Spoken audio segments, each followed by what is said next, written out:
Ry havana manala amin'ny tompo dia mbola ampifaliana hatrany no iara-panantsika rehetra tratra izao alahady maraina izao.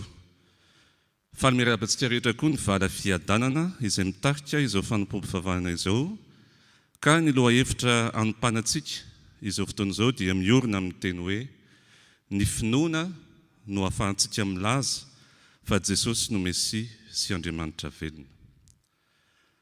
Ampitombony amintsika ny fahasoavana sy fiadanana avy amin'Andriamanitra Ray sy Jesosy Kristy Tompo. Amin'ny anaran'ny Ray sy ny Zanaka ary ny Fanahy Masina. Ndao sika hisaotra sy hideran'Andriamanitra amin'ny alalan'ny Salamo 8:100. Hideranao amin'ny foko rehetra aho, eo anatrehan'ireo Andriamanitra no ankalazako anao.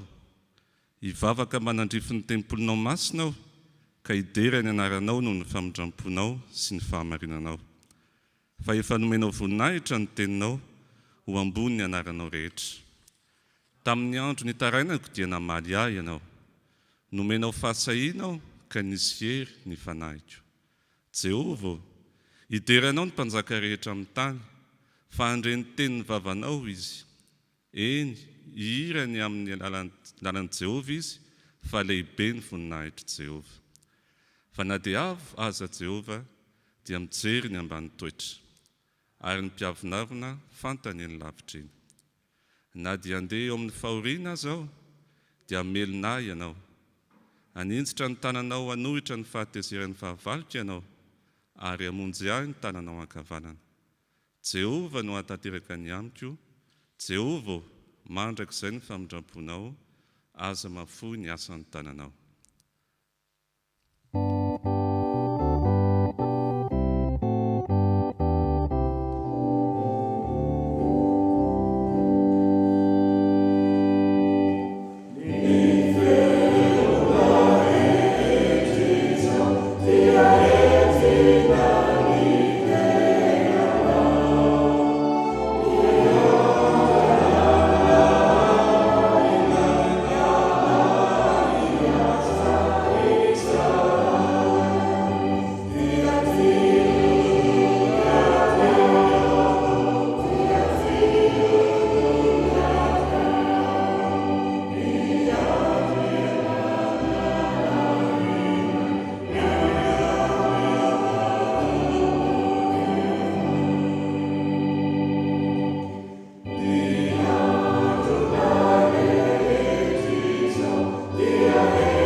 Ry Andriamanitra Tompo sy mpamorona anay io, indreto ny vahoakanao izay tonga eto amin'ny tempolinao masina, na ireo koa izay any amin'ny tokantranonay tsaray avy amin'izao maraina izao, tonga mba hidera sy hankalaza ny anaranao masina.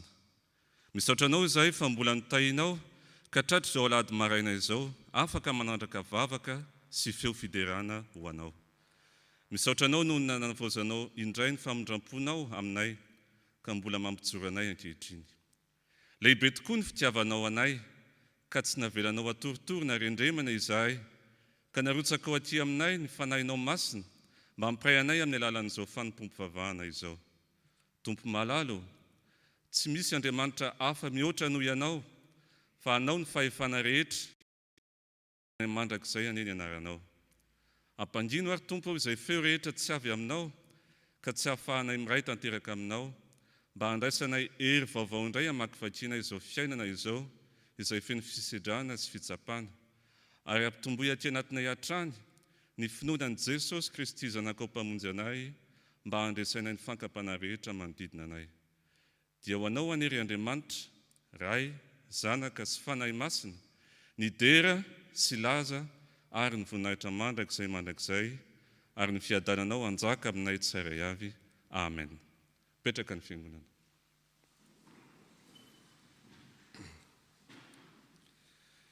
Ry havana malala, anio maraina ny Tompo dia te hibetsika amintsika amin'ny alalan'ny teniny, koa enoy ampanajana sy ampieritreretana tsara ny teny manambara ny sitrapon'Andriamanitra ho antsika amin'ity maraina ity.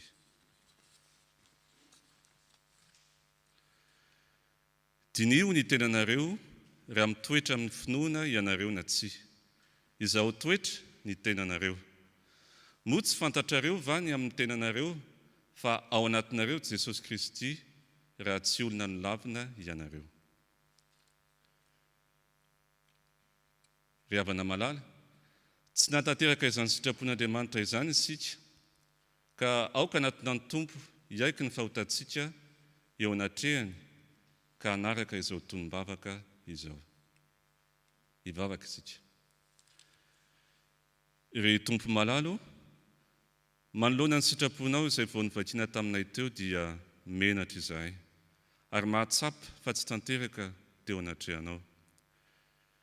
Be fanahina izay matetika ary tsy mitoetra amin'ny finoana, dia ilay finoana ny Jesosy Kristy Tompo sy mpamonjy anay. Tsy manana ny fiadanana izay satria miankina amin'ny herinay irery ihany izay misy fetra tokoa. Efa nivadika taminao izay ka nanadino anao ka tsy mendrika ny antsoina hoe zanakao ankory. Tompo, mbola ny sitraponay tokoa no manjaka tia aminay, ka tsy mahita ny tavanao izahay. Ny fahotanay tokoa mantsy no hevitra mampisaraka anay aminao, Andriamanitra, koa anio dia indreto ary izahay rehetra, manatona anao amin'ny fanetretena tanteraka, mifona aminao, mibebaka noho ny fahotanay, ary mangataka anao hanadio anay amin'ny alalan'ny rano Jesosy Kristy zanakao, mba hanananay fo madio sy mendrika ny hanompo anao.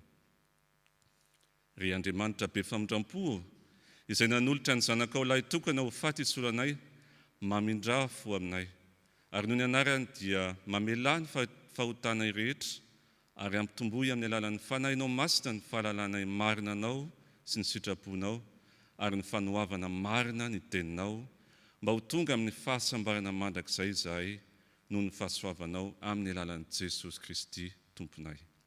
Miaraka ny fiangonana, ry rainay be famindram-po, mitalao aminao izahay, mamelany ilokay, diovy izay ho afa-pahotana, sasao izay mba ho afa-keloka, ary avaozy ny fanahinay mba vonoka nompo anao. Ny fitiavan'i Jesosy Kristy zanakao mpamonjy anay no angatahany aminao. Amen. Amen.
Riavana, ho anao izay mibebaka marina, dia raisom-pifaliana sy amin'ny fanantenana ary eo am-pitsanganana ny teny famelan-keloka omeny tompo ho anao. Iaritsangana isika. Ary hoy ilay mipetraka eo ambony seza fiandrianana hoe, indro avaoziko ny zavatra rehetra, ary ho fafany ny ranomaso rehetra amin'ny masony, ary tsy hisy fahafatesina intsony, sady tsy hisy alahelo na fitarainana na fanantainana, fa efa lasa ny zavatra taloha. Eny, hoy ny tompo, indro izao mahary lanitra vaovao sy tany vaovao, ka dia tsy ho tsarovana intsony ny taloha, na omby ao an-tsaina akory aza. Fa tahaka ny lanitra vaovao sy ny tany vaovao izay ataoko no aharitra eo anatrehako, hoy Jehova. Dia toy izany ny aharetany taranakareo sy ny anaranareo. Amen. Noho izany dia ambara fa voavela ny elokareo noho ny anarany masina, midera ny tompo.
Voninahitra ho any amin'ny avondrindra ho an'Andriamanitra.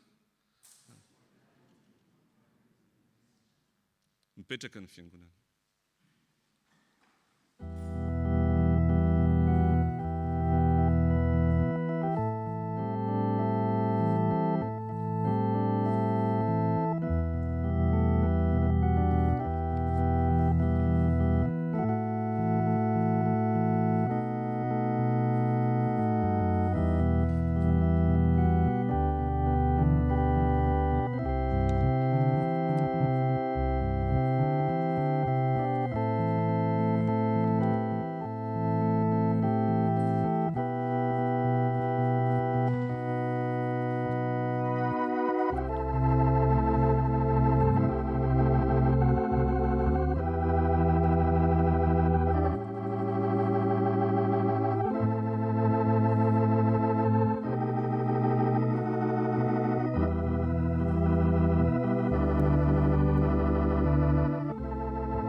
Ry havana tonga amin'ny fotoana famakiana sy hainoana ny ten'Andriamanitra isika izao, koa ataontsika ny hira izay efa voalahatra araky ny fandaharana, ary ao anatin'izany dia mangataka ny tompon'anjara hiakatra ety.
Tompo, indray zany fifalianay ankehitriny satria mbola nomenao anay indray ny tompo-pahasoavana ka nomenao izao alahady maraina izao indray, izay Tompo amakina sy andrenesanay ny afatra ny teninao masina. Tompo malalo, mangataka ny fanahinao masina izahay ankehitriny, izany fanahy masinao izany. Ko naiza toerana misy anay dia irahanao ny fanahinao masina ibitsika atao anatinay ary ampatsiarovanao anay hatrany Tompo izany teninao masina izany. Mba ahafahanay mandeha mamoa sy mizotra araky ny fahamarinanao. Amin'ny anaran'i Jesosy Kristy Tompo no angatahanay an'izany vavaka izany. Amen. Ovakintsika riavana ny tenin'ny soratra masina araka izay hitantsika ao amin'ny Isaia. Isaia 22 raisina manomboka amin'ny andininy 12 ka hatramin'ny 13. Koa ny teny rehetra izay ovakina, diovakintsika amin'ny anaran'i Jesosy Kristy Tompo. Ary orohiko iala amin'ny fitoeranao ianao, sy arongako iala amin'ny rarahanao, ary amin'izany andro izany dia antsokoko kosa Eliakima mpanompoko zanaky Hilkia, ary ampiakanjoko azy ny akanjonao, sady hosikinako amin'ny fehikibonao izy, ka dia atolotro eo an-tanany ny fanapahanao, ary dia tonga rain'ny mponina eto Jerosalema sy ny taranak' Joda izy.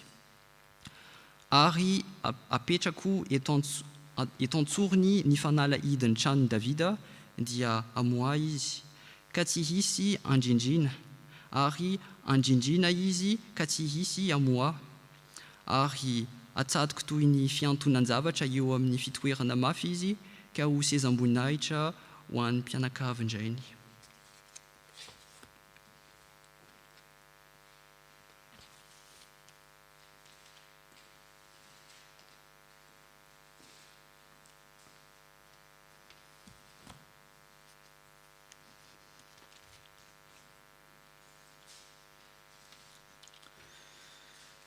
Dia mbola toy antsika ny famakina ny teny soratra masina. Izany dia hitantsika ao amin'ny epistily ny ho an'ny Romanina. Epistily ho an'ny Romanina, Romanina toko faha 12, andiny faha 3 ka hatramin'ny faha 9. Romanina toko faha 12, andiny faha 3 ka hatramin'ny faha 9, dia voakina amin'ny anaran'ny Tompo. Endreny alala ny aren'Andriamanitra sy ny fahendreny ary ny fahalalany, ny fitsarany tsy hitalany, ary ny lalany tsy mba azo fantarina, fa iza no nahalala ny sainan'i Jehovah, ary iza no nampanolo-tsaina azy, na iza no nanome azy alohan'ny hamaliany azy indray. Fa izy no miaviany izao ireo zavatra rehetra izao, ary izy miazona azy, sady izy koa no antony, izy anie no membonahitra mandrakizay. Amen.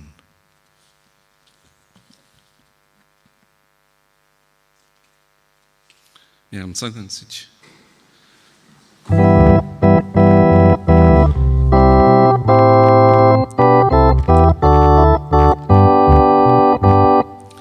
Jesús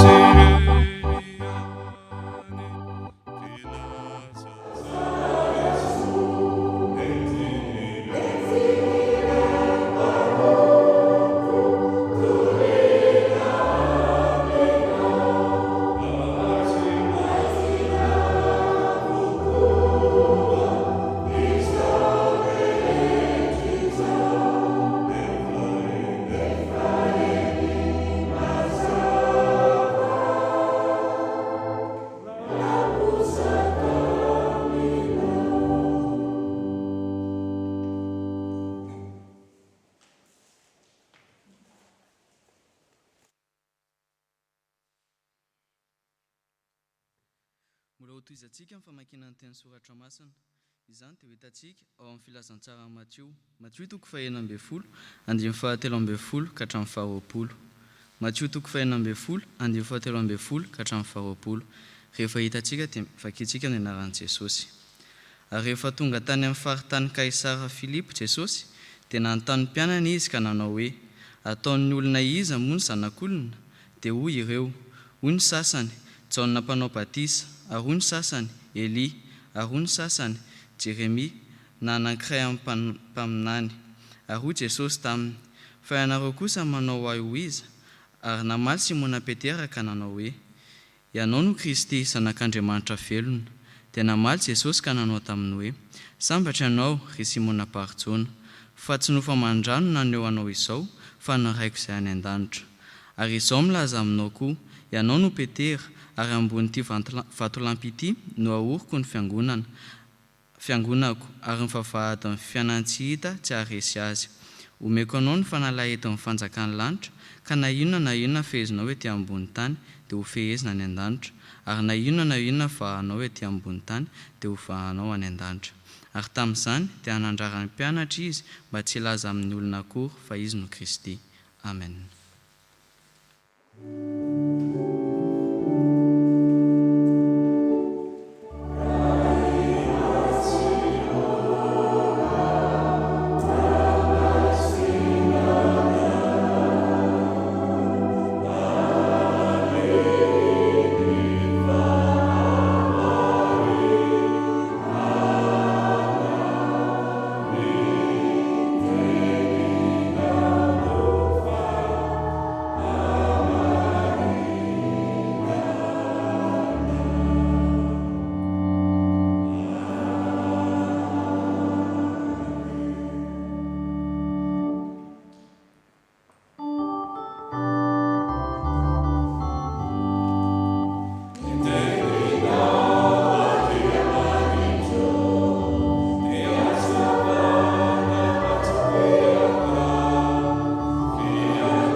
Aoka isika hivavaka.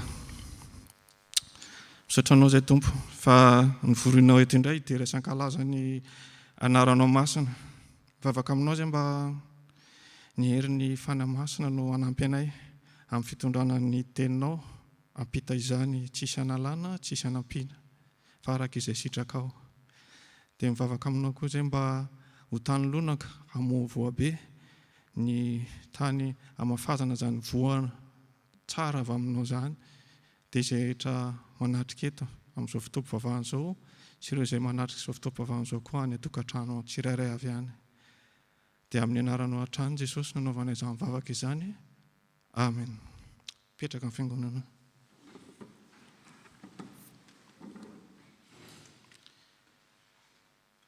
Ny finoana no ahafahantsika milaza sy manambara fa Jesosy no Mesia sy ilay zanak'Andriamanitra velona. Izany indray no lohahevitra ny toriteny androany amin'izao Alahady maraina izao. Valy tenin'i Petera io, raha nametraka fanontaniana tamin'ny mpianany Jesosy hoe iza moa aminareo? Ary namaly Simona Petera ka nanao hoe ianao no Kristy, zanak'Andriamanitra velona. Dia namaly Jesosy ka nanao taminy hoe sambatra ianao ry Simona Barjona, fa tsy ny nofa mandrano naneho anao izany, fa ny raiko izay any an-danitra. Izany dia hitantsika ao amin'ny bokin'ny Mateo izay novakiana teo. I Mateo fantatra ihany koa hoe Levi, ilay zanak'Alfeo, no mpanoratra ity boky ity. Mpamoretra na mpanangonetra izy talohan'ny iovan'ny fiainany mandrakizay, raha namaly ny fanasan'i Jesosy Kristy mba hanaraka azy izy. Ho an'ny Jiosy no nanoratana ity boky ity, ary tamin'ny taona 80 ka hatramin'ny 580 taona tao aoriana nahaterahan'i Jesosy Kristy no nanaovana izany. Ny tanjona dia tsotra ihany, manam-pirofo fa Jesosy no Mesia, zanak'Andriamanitra, mpamonjy ary mpanjakan'ny mpanjaka. Hita ao amin'ny bokin'ny Mateo ny fantaterahan'ny faminaniana rehetra tao amin'ny testamenta taloha, ary tao anatin'izany ny fiavian'i Jesosy Kristy. Hitantsika eo amin'ny bokin'i Isaia 7:7-12 zany, indro anananaka ny Virjiny ka hiteraka zazalahy, ary ny anarany ataony hoe Immanuela.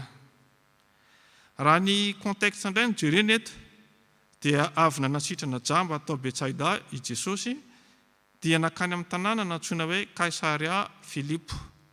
Io toerana io dia any avaratry ny farian'ny Galile, ary jentilisa no ankabeazan'ny olona monina ao satria nino Andriamanitra maromaro. Tao Jesosy no nametraka amin'ny fanontaniana anankiroa mikasika ny momba azy. Ataon'ny olona ho iza moa ny zanak'olona, fa ianareo kosa manao ahy ho iza.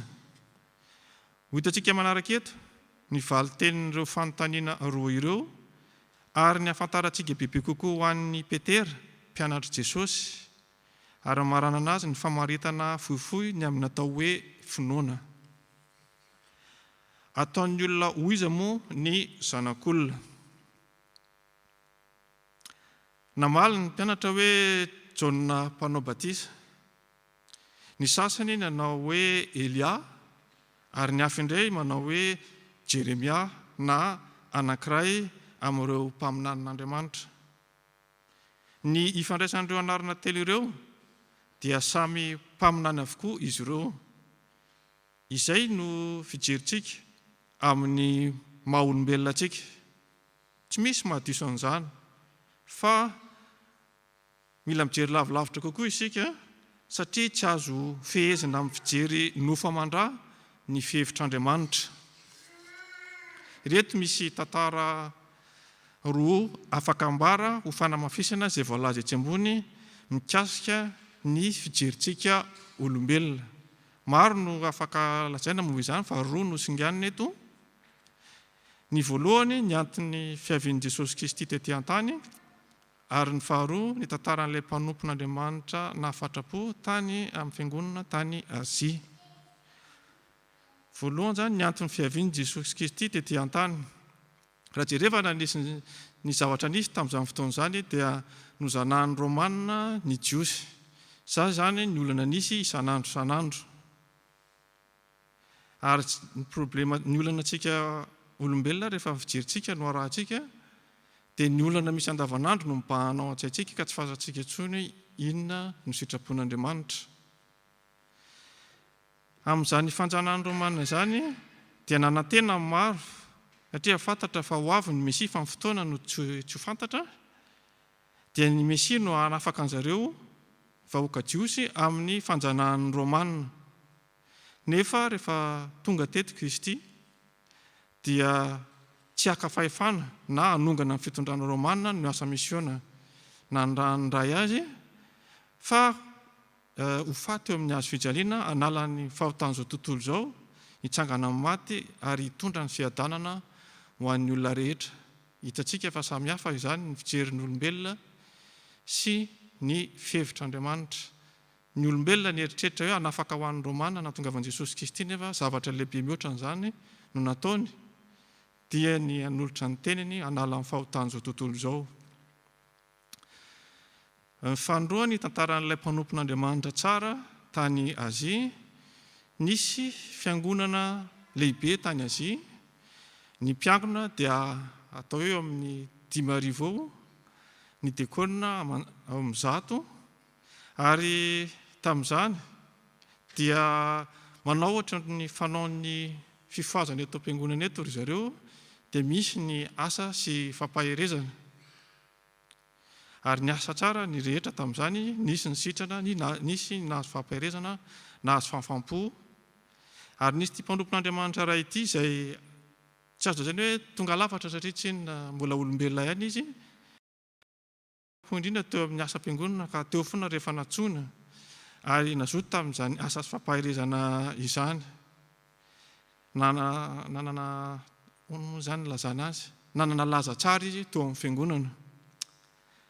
Tonga nefa ny fotoana iray tsy salama io mpanompon'Andriamanitra io, ary dia nangataka ny ireo mpiara-miasa aminy izy sy ireo mpanompon'Andriamanitra teo amin'ny fiangonana mba hiasana.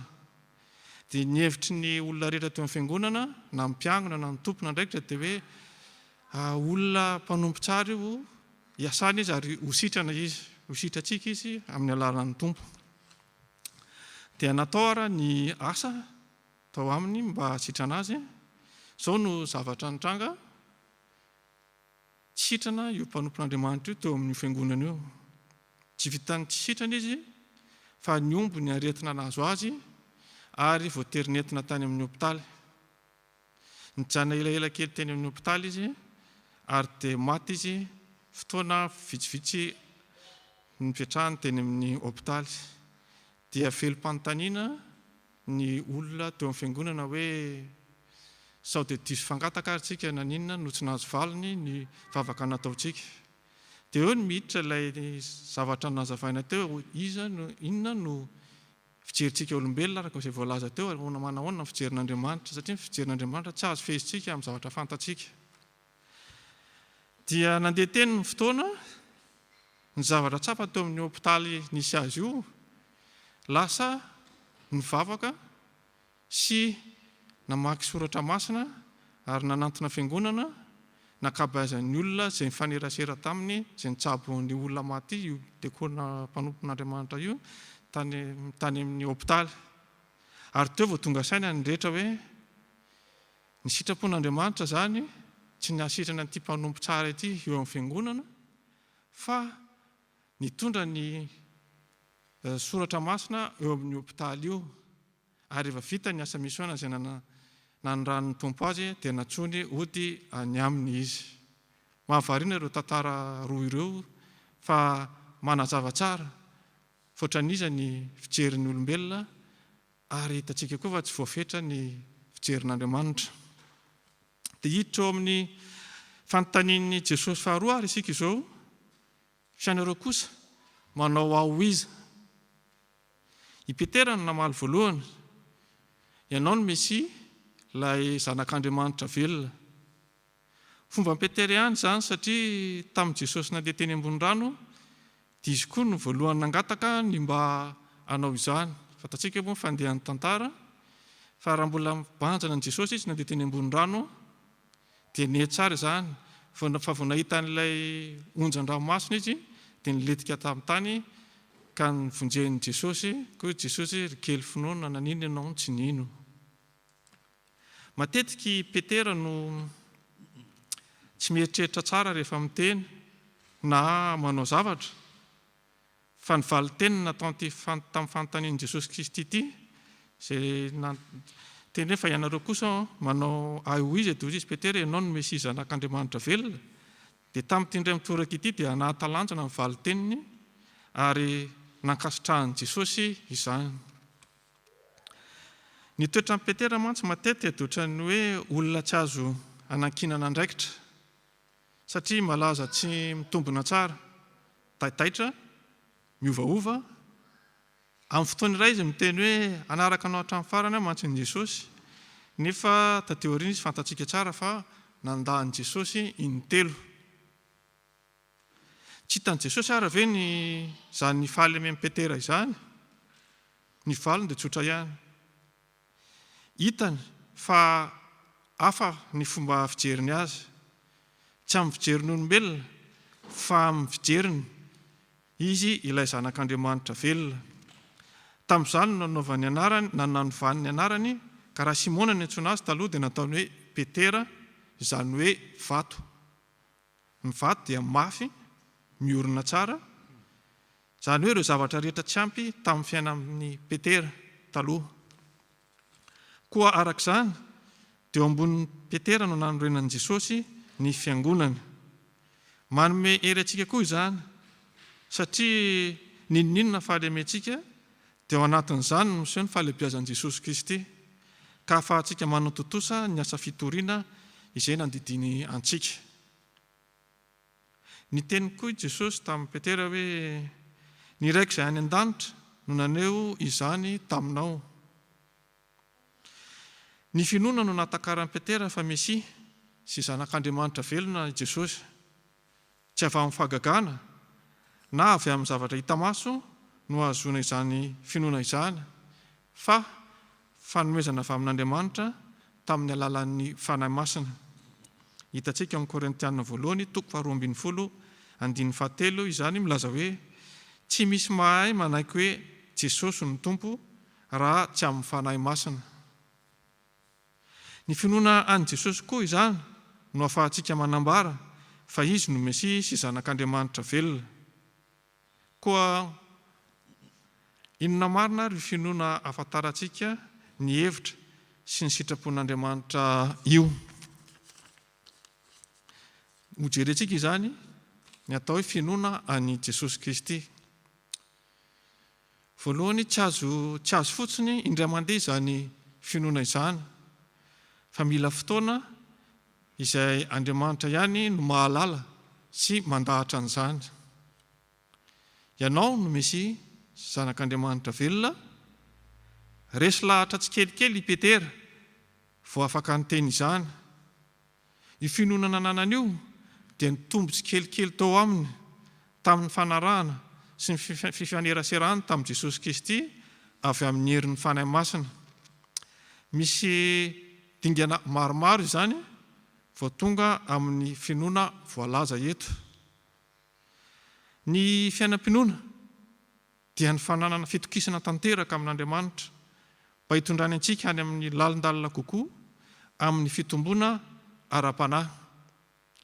Izany toetra izany no nananan'ireo olona nitady fanasitranana tamin'ny Jesosy, ito amin'ny bokin'ny Luka izany, fa mitenena ihany dia ho sitrana ny ankizilahy, hoy ireto olona nitady fanasitranana. Jesosy namaly hoe lazaiko aminareo fa tsy mbola nahita finoana lehibe toy izany aho na dia tamin'ny Israely aza. Ary no tavaverina tao an-trano ireo iraka ireo dia hitany fa sitrana ilay mpanompony. Ny finoana koa dia ny fahatokiana amin'ny zavatra antenaina. Izao ny voalazan'ny soratra masina Hebreo 12 fa 2:12 ary ny finoana no fahatokiana ny amin'ny zavatra antenaina, fanehoana ny zavatra tsy hita. Mbola mazava kokoa izy eo amin'ny diema ny dika teny ombonana, ny hoe mino dia ny mahazo antoka tsara ny zavatra antenaina ary ny matoky ny zavatra tsy hita. Fanomezana avy amin'Andriamanitra ny finoana. Ny boky ny Efesiana 2:9 fahasoavana no namonjena anareo amin'ny finoana ary tsy avy aminareo izany fa fanomezana avy amin'Andriamanitra. Misy fanamarena kely eto ny mikasika ny famonjena, ny fahasoavana ary ny finoana. Ny fahasoavan'Andriamanitra no azahoantsika ny famonjena fa tsy ny finoana, fa rehefa mamonjy antsika kosa izy dia ny fahasoavany no hanomezany antsika ny finoana. Izany hoe ny fifandraisana amin'ny zanany Jesosy Kristy izany manampy antsika hitovy toetra aminy. Io finoana nomena antsika io no mampiala antsika amin'ny fahafatesana ka makany amin'ny fiainana. Izay mandre ny teniko ka mino izay naniraka ahy no manana fiainana mandrakizay ka tsy ho eloina fa tafafindra ny ala tamin'ny fahafatesana ho amin'ny fiainana izy. Izany no lazain'ny bokin'ny Jaona 5:4. Farany nefa tena mavesa-danja dia ny finoana miaraka amin'ny fitiavana no soatoavana tsara indrindra. Fa ny finoana tsy misy fitiavana dia tsy misy dikany eo amin'ny mason'Andriamanitra, ary ny fitiavana tsy misy finoana dia pokaty. Izao voalaza amin'ny boky ny Galatiana 5:5 izay soratan'i Paoly, fa ao amin'ny Kristy Jesosy dia tsy mahasoa na ny famorana na ny tsy famorana, fa ny finoana izay miasa amin'ny fitiavana. Araka ny voalaza etsy ambony izany dia misy fomba roa azahoantsika amin'ny finoana, dia ny fianoana ny tenin'Andriamanitra, ny famakiana ny soratra masina izany, ary ny fandraisana ny finoana ho fanomezana avy amin'ny fanahy masina. Raha tonga eto amin'ny famaranana isika raha bangina izay rehetra voalaza teo, dia izao no azo lazaina. Ny finoana no ahafahantsika milaza fa Jesosy no Mesia, ilay zanak'Andriamanitra velona. Nanjary olombelona ilay paharin'ny zavatra rehetra, nefa dia mbola mitoetra Andriamanitra ihany koa. Fahamarinana lehibe izany. Tsy takatry ny olombelona izany, fa ny fanahy masina no manome finoana antsika ahatakatra izany. Ny fifandraisantsika amin'ny Jesosy Kristy amin'ny alalan'ny soratra masina sy ny vavaka no ahafahantsika mitombo tsikelikely eo amin'ny finoana tahaka ny Petera, ka ahafahantsika manambara sy milaza fa izy no Mesia sy zanak'Andriamanitra velona. Amin'izao fotoanan'ny Covid-19 izao dia tsara ny mampatsiahy fa tsy ny zava-misy no mampiova ny finoana, fa ny finoana no mampiova ny zava-misy. Ny zavatra izay heverintsika fa ho fahoriana dia afaka avadiky ny tompo ho fitahiana noho ny finoana sy ny asan'ny fanahy masina. Aoka isika hanana aka ny fijerin'Andriamanitra satria betsaka ny nahatsapa fa marefo sy tsy maharitra ny fahaizan'ny olombelona, ny resaka ekonomia izany na resaka finansa izany, fa ny tenin'Andriamanitra no maharitra mandrakizay, ka ireo olona nahatsapa an'izany dia lasa niova fo hanaraka ny Jesosy amin'izao vanim-potoana iainantsika izao. Hoy ny boky Mateo 4:20, ny lanitra sy ny tany ho levona fa ny teniko tsy mba ho levona. Aoka izany sika atoky fa i Jesosy Kristy dia maefa ny zavatra rehetra, ary miaraka amintsika mandrakariva izy. Hitantsika amin'ny fakiteny farany ao amin'ny bokin'ny Mateo izany, ao amin'ny Mateo 20:20, efa nomeny any fahefana rehetra any an-danitra sy ety an-tany. Ary indro aho miaraka aminareo isan'andro vaky mandra-pahatonga amin'ny fiafaran'izao tontolo izao. Ny voninahitra ho an'Andriamanitra irery ihany.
Ry havana, araka izany teny notoriana tamintsika izany ary dia andeha isika hiara-mitsangana anaiky sy hanambarany finoantsika izay raisantsika amin'ny fiangonana manery an'izao tontolo izao, mitsangana ny fiangonana. Mino an'Andriamanitra Raitsi-to, mpanao ny lanitra sy ny tany aho, ary mino an' Jesosy Kristy zanan'ilay tokony atompontsika, izay nitorotoroina tamin'ny fanahy masina, nateraky Maria Virjiny, nijalana napaka Pontio Pilato, nombona tamin'ny hazo fijaliana, maty ka nalevina, nidina tany amin'ny fiainantsika, nitsangana tamin'ny maty tamin'ny andro fahatelo, niakatra ho any an-danitra, mipetraka ao ankavan'Andriamanitra Raitsi-to, avy any eviany tsara ny velona sy ny maty, mino ny fanahy masina aho, ny fiangonana masina manery an'izao tontolo izao, ny fiombona ny olona masina, ny fitsanganan'ny tena maty, ary ny fiainana mandrakizay. Amen. Petraka ny fiangonana. Tonga amin'ny fotoana izay anambarana ny raharahan'ny fiangonana isika, ka dia mangataka ny tompon'anjara anatanteraka izany.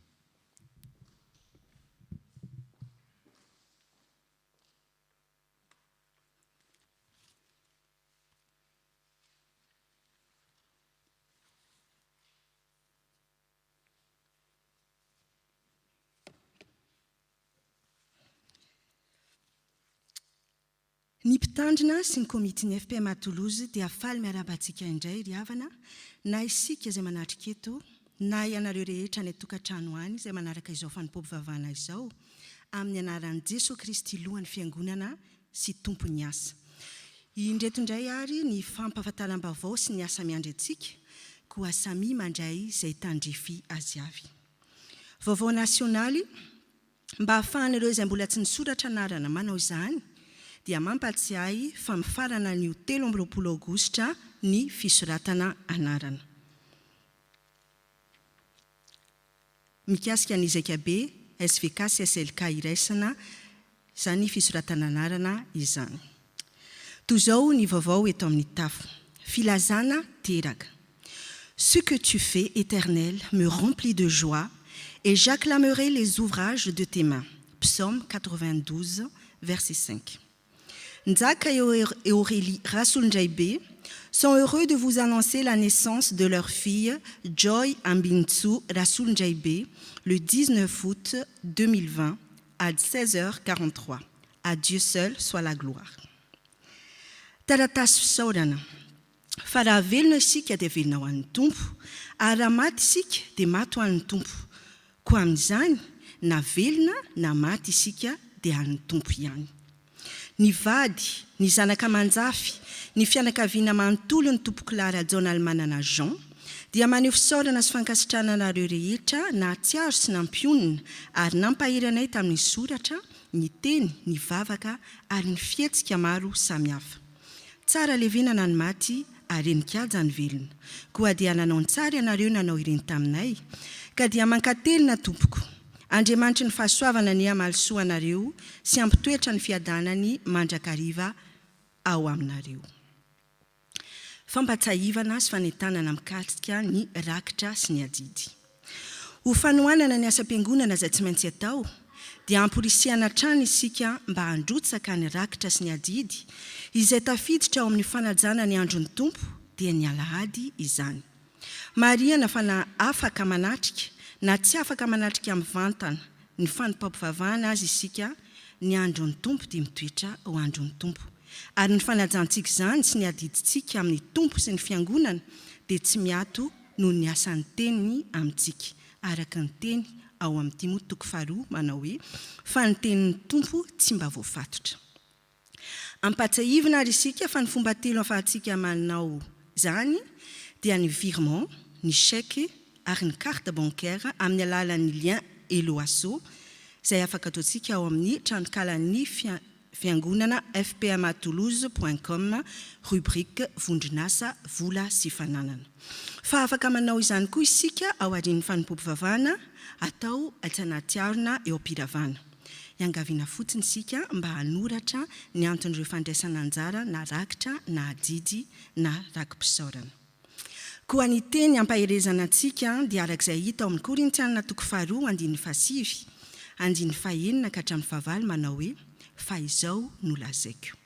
Izay mamafy kely dia kely no jinjainy, izay mamafy be dia be kosa no jinjainy. Aoka ny olona rehetra samy anao araka izay iriny fony avy, tsy amina alahelo na amin'ny faneriterena, fa ny mpanome amin'ny fifaliana no tian'Andriamanitra. Ary Andriamanitra mahay mampitombo ny fahasoavana rehetra aminareo, mba hanananareo ny oniny rehetra mandrakariva amin'ny zavatra rehetra, ka hitombo amin'ny asa tsara rehetra. Dia maneho ny fisaorana feno antsika hatrany ho an'ireo izay efa mamaly ny antso, ampitiavana, fa manentana ny fiangonana manontolo mbola hanohy izany. Toy izao ny diarintsika ny fanompoam-pivavahana amin'ny Alahady 30 Aogositra iny anio izany, dia mbola eto amin'ny Vieux Temple ihany ary manomboka amin'ny 10 maraina. Ny fanompoam-pivavahana amin'ny Alahady 7 Septambra dia arahina fandraisana ny fanasan'ny tompo ary atao any amin'ny Temple du Salin manomboka amin'ny 3 tolakandro. Dia misaotra antsika naharitra ny aino hatramin'ny farany ho an'Andriamanitra irery ihany ny voninahitra.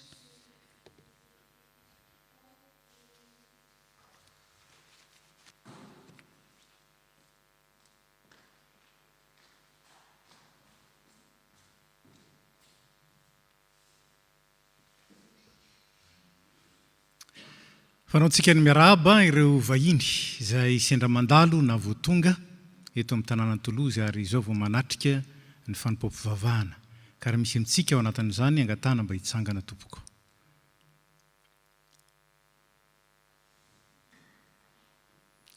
Dia faly zay miarahaba sy mandray anao tonga soa eto amin'ny tanàna Toulouse ary eto anivon'ny FPMA Toulouse zany.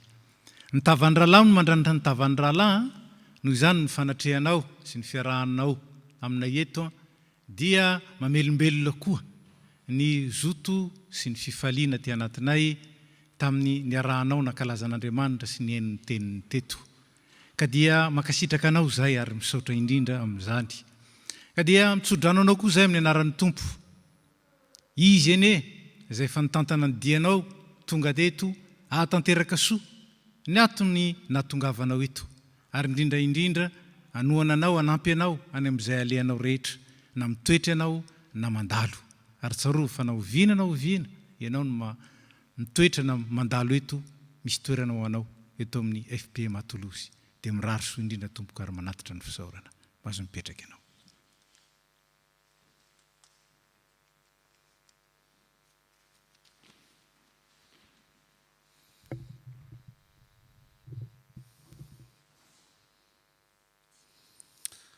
Dia mbola iarivavaka sitsia tompoko. Ry Andriamanitra telo izay iray io, misaotra anao izay fa lehibe ny fitiavanao, ka afaka nanatosa izao fanompoana masina izao izahay. Misaotra anao no ny teninao no toriana taminay anio, ary taio ane izany mba tsy hiverina aminao raha tsy efa natanteraka izay nanirahanao azy. Entinay aminao ireo marary, ny azon'ny aretina Covid-19 na ny aretina hafa koa. Andriamanitra nofo rehetra ianao ary tsy misy zavatra tsy hainao atao, ka miasa mahery ianao amin'izy ireo tompo, mba ho sitran'izy ireo araka ny fandaharanao sy ny famindraponao. Taio ireo sahirana, ninona endrika izany fahasahiranana izany, ireo tsy manan-koanina, ireo veriasa noho ny zava-misy. Andriamanitra, vonjeo izy ireo ary vandio amin'ny alalan'ny teninao, mba hahitraka sy hanana fanantenana hatrany ao amin'ny Jesosy Kristy zanakao. Apetraka eo am-pelatananao ny fiangonana manerana an-tany, ny mpitondra fivavahana rehetra mba hiasany ny fanahy masina ka hijoro vavolombelona hatrany eo amin'izao tontolo izao. Tsaroanay koa ny fiangonana FPMA rehetra, ny filoha synodaly sy ny birao fohibe izay mitarika anay. Meo azy ireo tompo izay ilainy rehetra amin'ny andraikitra lehibe nomenao azy. Ny FPMA Toulouse koa izay najoronao dia mbola isaoranay anao no ny fitahinao azy hatramin'izay ka mandraka ankehitriny. Taio ny mpitandrina mivady izay mitaiza ny ara-panahy mba hampijoroanao hatrany ka aza vela ho ketraka na hiasa amin'ny fisentoana ny mpanomponao, fa rakofy amin'ny indrafonao sy ny fiantranao mba hiadana araka ny teninao. Taio ny komity, ny sampana rehetra tao amin'ny fiangonana, ny loholona, ny zokiolona koa indrindra manoloana ny valana retina, tompo, enganeka hitombo tokoa ny finoanay an'i Jesosy Kristy mpamonjy ny fiainanay, ka na dia mandalo lohasaloko ny fahafatesana izay noho ny zava-misy ankehitriny ny varanaretina izay mbola misy dia tsy atahotra fa hijoro hatrany sy anana fanantenana ary ambiny isan'andro satria mandalo izao fiainana izao sy ny filany fa izay manao ny sitraponao no maharitra mandrakizay. Tsy adininay ny mitondra eo aminao ny namanay rehetra izay mbola any am-pianan-tsasatra, ireo izay ifaniverina, ireo izay tsy afaka naka izany no ny antony misamy hafa. Tompo, ampianaro izay tsy hanadionanao amin'ny fiainanay ka hisaotranao amin'ny zavatra rehetra ary tena metraka ny hoavinay rehetra eo aminao. Mitondra-mbavaka ny tanindrazanay Madagasikara eo am-pelatananao izay tsy miafina aminao ny zava-misy eny an-toerana ao amin'ny taninay sy ny fahasairanana manoloana ny varanaretina. Vonjeo ny vahoakanao Tompo, ny mpitondra koa meo fahendrena mba atahotra anao. Taio ty la Frantsa izay mandray anay ity, mba hanjaka eto ny fiadananao mba hiadananay koa. Omeo fahazavan-tsaina izahay, omeo faharetana izahay manoloana ny fepetra ara-pahasalamana rehetra mbola tokony arahana, ary omeo fahatokinanao tanteraka na dia feno fanahina aza ny manodidina anay. Andriamanitra, betsaka ny zavatra tiana angatahana aminao ka tonononay mangina ao aminao amin'izao fotoana izao.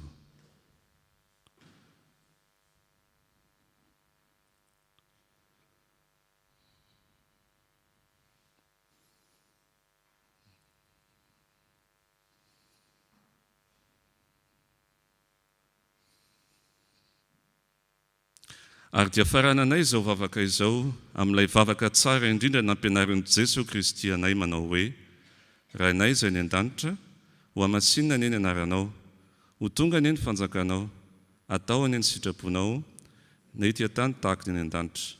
Omeo anay anio izay anina sahaza ao anay, ary mamelà ny elokay, tahaka ny namelanay izay meloka taminay, ary aza mitondra anay ao amin'ny fakapanahy, fa manafahanay amin'ny ratsy, fanao ny fanjakana sy ny hery, ary ny voninahitra mandrakizay. Amen. Ry havana, misaotra ny tompo lehibe sika fa tanteraka somatsara ity fotoana ity, misaotra ny vala fiadanana koa izay nitarika ny fotoana sy nandray anjara. Koa mialoha ny afatra sy tsodrano dia ataontsika ny hira efa voalahatra eo am-pitsanganana ihany. Miara-mitsangana ny fiangonana.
Zao no afatra ho antsika amin'ity Alahady maraina ity.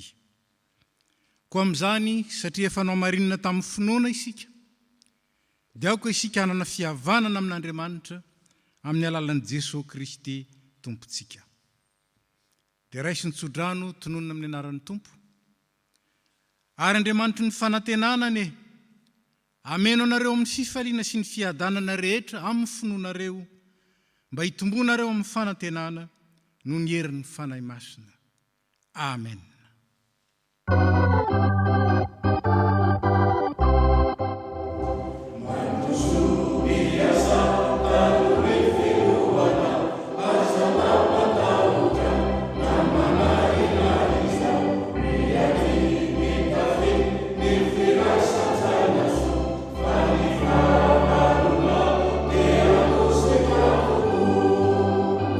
As the